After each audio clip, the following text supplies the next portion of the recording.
Tekashi 6ix9ine, he's supposed to be testifying in court, but they're saying his family is not going because they are scared for their lives. Tekashi 6ix9ine is fearing for his safety and his family's safety because he's about to take the stand. His family is so afraid of retaliation that they don't want to go anywhere near the courtroom. We just landed in Mexico.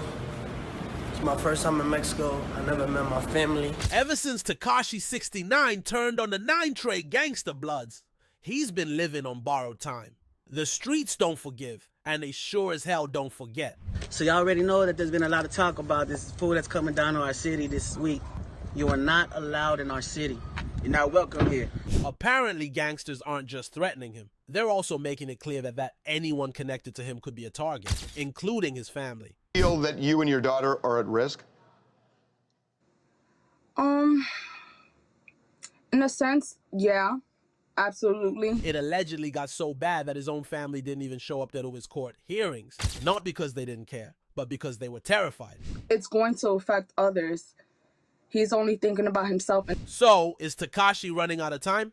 Is his past finally catching up to him? And just how much danger is his family really in? Let's find out. If there's one thing Tekashi 6ix9ine fears more than getting caught lacking, it might be his family paying the price for his past decisions. Ever since he turned state witness against the 9 Trey gangster bloods in 2019, the Brooklyn-born rapper has lived under constant threat.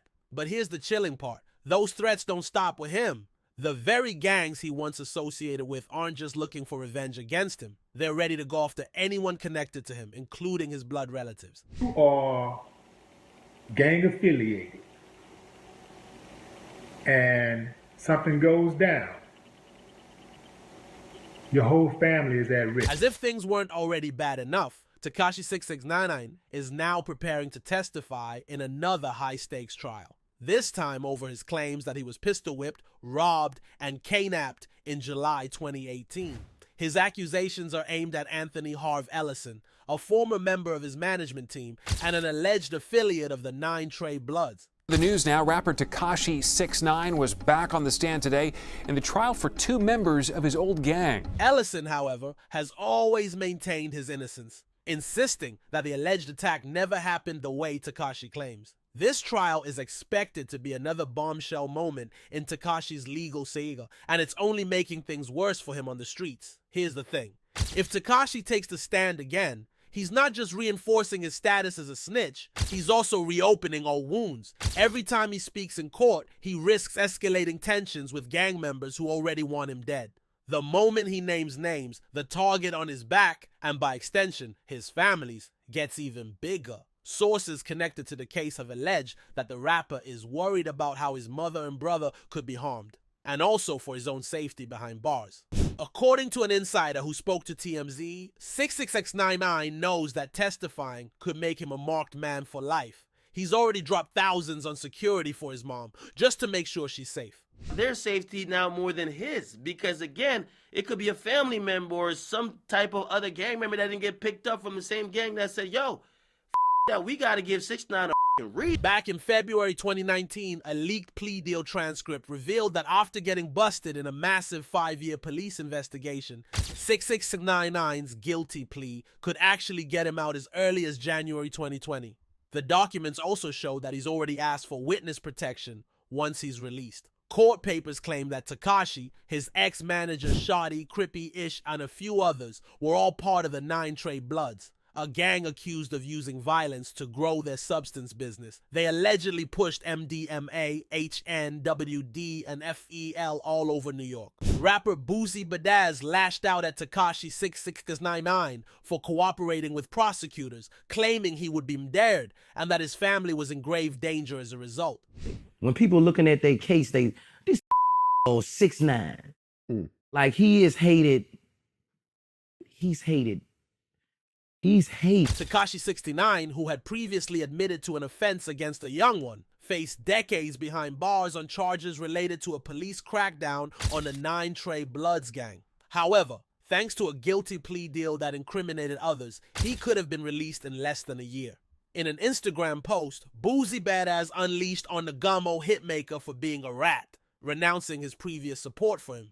When you first went to jail, I was like, free dude? Because I don't like to see no one in that cage like that, said the rapper, who has also served time in prison himself. But one thing I don't condone or support is rats. I do understand your situation, N.A. I was facing a lethal injection, and I didn't bend, break, or fold. Boosie Badazz's admonishing of Tekashi 9 for snitching becomes graver toward the end of his post. You will be midared less than a month after your release, the wipe me down hitmaker says. For real, your kids were bullied in school for the decision you made. You put all your family in grave danger for life because of this BS. Did you think about their safety? You don't care about nothing but you. Meanwhile, Tekashi had reportedly named his former friend Kinte Akuda B. McKenzie as the shooter in an attack targeting rival rapper Chief Keef. Along with Tekashi 69's testimony, prosecutors claimed they had solid evidence against McKenzie, including proof of his travel to and from the shooting, surveillance footage placing him near the crime scene, and other supporting materials. In the world of organized crime, snitching is the ultimate betrayal, and the consequences don't just affect the individual, it spills over to their loved ones. This is especially true when the person in question was once deeply involved with the gang culture, flashing their association like a badge of honor. Tekashi didn't just affiliate with the 9 Trey Gangsta Bloods, he actively paraded them in his music videos, name-dropped them in his lyrics, and used their street credibility to boost his image. But when things went south and he chose to testify against them in exchange for a reduced sentence, he didn't just burn bridges. He declared war on the very people who once had his back. And now he's dealing with the fallout. Multiple sources close to him have suggested that Tekashi has been growing paranoid, fearing an attack not just on himself, but on his mother, his brother, and even his distant relatives. Some reports claim he constantly changes locations, never stays in one place for too long, and refuses to disclose his whereabouts to most people, even those closest to him. He allegedly begged his family to move away from New York, offering to relocate them to undisclosed locations for their safety. But here's the twist. Some of them reportedly refused. So it's clearer now why his own family want nothing to do with him. It's one thing to be a controversial celebrity, it's another to be a walking death sentence. And that's exactly how Tekashi's family sees him. His mother, who was once seen at his early concerts, has reportedly distanced herself completely. His brother, nowhere to be found in his life. Even his cousins, who grew up with him in Brooklyn, refuse to associate with him publicly. The harsh reality, being seen with Tekashi 6699 is like painting a massive target on your back. Do you really love your family? Do you really love your mother and your father and your children and your wife or whatever? Do you really love them? But it's not just about gang retaliation. Tekashi has burned bridges with nearly everyone in the industry. Rappers, former friends, and even his own security have spoken out about how dangerous it is to be around him. He's had feuds with Meek Mill, Lil Durk, Chief Keef, and even his own former manager. The rap game is built on loyalty, respect, and street credibility. 3 things Tekashi no longer has. And here's another factor to consider. The people closest to him might not even trust him anymore. After all, if he was willing to flip on the 9 Trey Gangsta Bloods, what's stopping him from flipping on someone else? Loyalty is everything in the streets, and once you break that code, you're done. Some conspiracy theorists believe that Tekashi's cooperation with law enforcement didn't end in 2019. What if he's still feeding information to authorities? What if he's secretly working with federal agents to take us down more criminals? Some even suggest that he might be under federal protection without it being publicly disclosed. If that's true, it would make perfect sense why his family is staying far away. The last thing they want is to be pulled into a government watch list, or worse, a gang hit list. From the get-go, Tekashi 6699 built his career on controversy, attention-grabbing antics, and a rebellious attitude that got him noticed in the music world. But now, his rise to fame has spiraled into a nightmare, not just for him, but for his entire family. It's no secret that Tekashi has made a lot of enemies in his brief career, and as his legal troubles continue, his loved ones are left to suffer the consequences. In the rap game, every beef, every public feud, every shady move Tekashi has made has created a ripple effect, one that has made it nearly impossible for him to have peace, let alone his family. His actions haven't just gotten him into trouble with other artists, they've placed his entire family at risk. Do you feel that you and your daughter are at risk? His family is now in hiding, refusing to stay near him for fear of being caught in the crossfire of his many beefs. Not to mention the constant threats from the very gangs he betrayed. These are not just beefs in the typical sense. Tekashi's feuds have crossed lines into personal, dangerous territory, and no one around him is safe anymore. So now let's unpack just how Tekashi made enemies out of some of the biggest names in hip-hop and the underground world, and how those enemies could be coming for his family. Kasanova and Tekashi were once friendly, two Brooklyn rappers trying to make a name for themselves. But things soured quickly. Kasanova, who's affiliated with the Bloods, didn't take kindly to Tekashi's rise through the ranks of the 9 Trey Gangsta Bloods. Tekashi's behavior, including using gang affiliations for fame, rubbed Kasanova the wrong way. You know what I'm saying? But if the shoe fits, wear it. It's a shoe fits, wear type of song. Yeah, this is a worldwide thing. You speaking for everybody. I could say, yeah. But the real tipping point came when Tekashi decided to roll with the 9 Trey gang and snitch on them during his trial. Kasanova has since gone on record, accusing Tekashi of being a fake gang member and a snitch, two things that do not sit well in the streets. He came for Tekashi 6699 with his diss track Set Trippin', with bars like, if you want smoke ain't nothing we gotta speak about, see you with that red flag on what that be bout. Punch you in your face, motherfucker, I can see that. Every time I come through. In a now infamous Instagram post, Kasanova called Tekashi a clown and made it clear that anyone who associates with him is dead to him. Kasanova's threats weren't idle. He has ties to powerful people in New York and beyond, and his disdain for Tekashi is no secret. With Kasanova actively denouncing him, Tekashi's family is left in a tough spot. Kasanova's followers and other gangs who feel slighted by Tekashi's actions could very well target those close to him for retaliation. Ugly God's beef with Tekashi wasn't the most dangerous, but it certainly added fuel to the fire. The feud started off as a playful back and forth on social media, with Ugly God mocking Tekashi's trolling antics. Tekashi, not one to back down, responded with insults, and things escalated from there.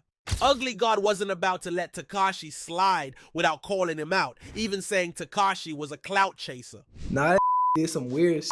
I was laying down, like, weird, bro. That like anything for the internet, that with it. Like, what started as a minor diss soon turned personal when Tekashi accused Ugly God of being weak and irrelevant in comparison to his own fame. Ugly God fired back, and soon Tekashi's name was being dragged across multiple platforms. In this case, the beef was mostly verbal, but it still built Tekashi's reputation as someone who won't stop until everyone gets a piece of the drama. According to both Ohio-bred rapper Trippie Redd and 6699, all is not well in the house of strange music. The one-time label mates and collaborators on tracks like Pose 1469 and Owie first came to blows after Zilla Kami first shed light on 6699's history of SEL misconduct. "I'm sorry, brose. 1400 don't promote PES," said Red in response to 6699's case. "If we give NS clout, we give NS clout. It was an accident." The beef escalated when Red was jumped by 6699's crew while walking in the lobby of his New York hotel. 6699 is still a RT, said Red in an Instagram live video recorded soon after the altercation. "He's still a RTASN. This and 6699 is done. He can't come to LA at all. Never again. If 6699 comes to LA, it's over. I'm in New York right now. If y'all really think bro about that, really go tell that now. Pull up right now. Bro, a BH," he continued. "You want to know what bro did? Bro had NS waiting for me at my hotel. Some 9-tree NS. Soon as I walk in the building, hit right in my mouth." In response, the Billy rapper took to Instagram to chastise Red for straight dissing his city and offered a tongue-in-cheek confirmation of his involvement with the incident. "I don't know what's going on, but I feel really bad about it," said Tekashi. "Chin is bruised up. You just can't be out here calling people gay, bro. Can't be supporting false accusations. You can't be ranting on live talking about, I'm good in New York this for New York that. You just can't do that, bro. You should put some ice on that chin. Bruised up. I feel bad, bro. You can't just start snitching and say, it was the 9 Trey. Don't do that, bro. It's not gangster. I just want you to be my friend again. In Tekashi's earlier days, he wasn't known for his gang affiliations. He was just a young kid with a flashy persona. But his attempt to build credibility in the rap game led him to get involved with the 9 Trey Gangsta Bloods. This move quickly spiraled out of control, especially when Tekashi got into beefs with gang members in Minnesota, a key moment that set the tone for his future. Tekashi's involvement with the 9 Trey Bloods was always controversial, with many believing he was just using them for clout. But when Tekashi started publicly dissing rival gangs in Minnesota and other areas, things took a dark turn.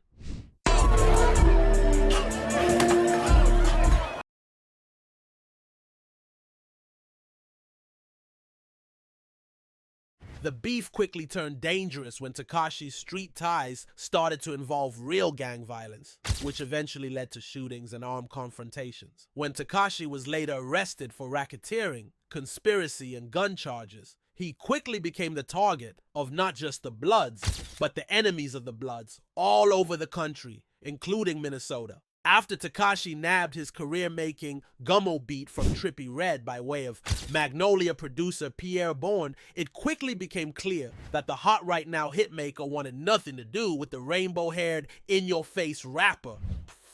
That Gummo's all y'all and that's doing weirds to some ops, I swear, wrote Bourne in a now-deleted tweet. Attempting to diffuse the tension, 66699 admitted to DJ Academics that he reached out to Bourne in an attempt to get clearance for the beat, and the producer responded by giving the cold shoulder.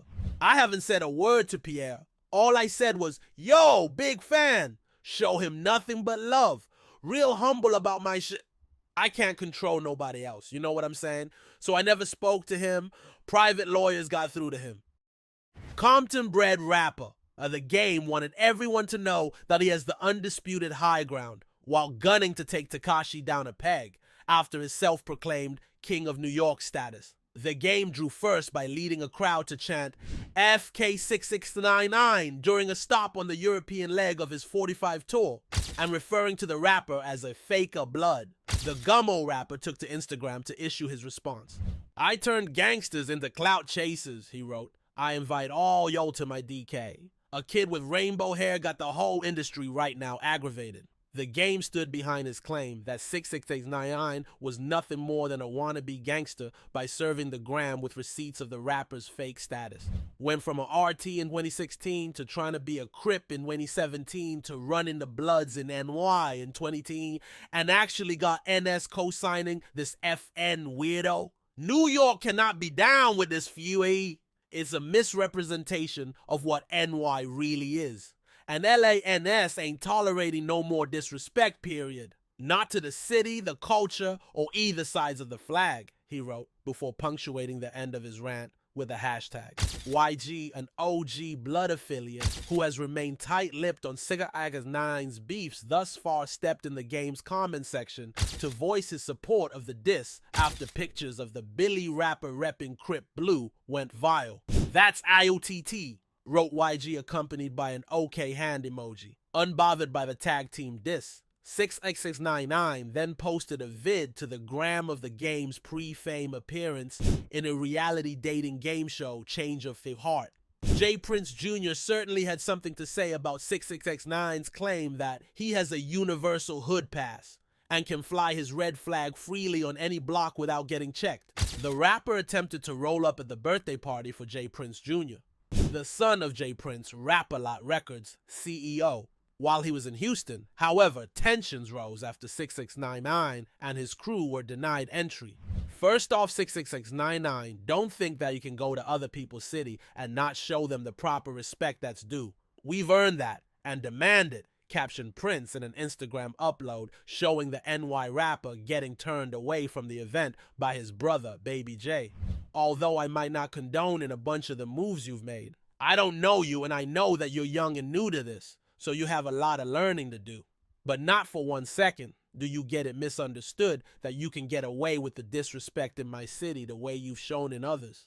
We won't tolerate it. Make your next move your best move, warned Prince before reminding 66699 of the hashtag mob ties he boasts. Showing no fear at coming for J. Prince Jr. and his family in their home turf of Houston, Tekashi targeted J. Prince Jr. with the caption, "Y'all live off your father's name. I made my own," in a now deleted Instagram post, on top of dropping an Instagram story, reminding his critics that he will continue to go where he pleases.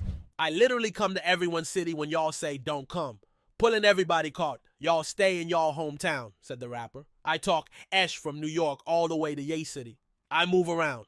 With both J. Prince's crew and the Texan gang of Tango Origin gunning for their literal shot at the new wave rapper, it's only a matter of time before 6699's Universal Hood Pass expires. He's made way more enemies than all of them combined. There have already been multiple attempts on his life. So the question remains, how long can he keep running? The most dangerous thing about Tekashi 6699's situation isn't just the enemies he's made, it's the fact that he keeps provoking them. And let's be honest, he might not be the only one who's thinking about this. His own family has likely realized that his downfall is inevitable. Whether it comes from a gang retaliation, a setup, or simply being in the wrong place at the wrong time, the reality is that Tekashi 6699 is playing a very dangerous game.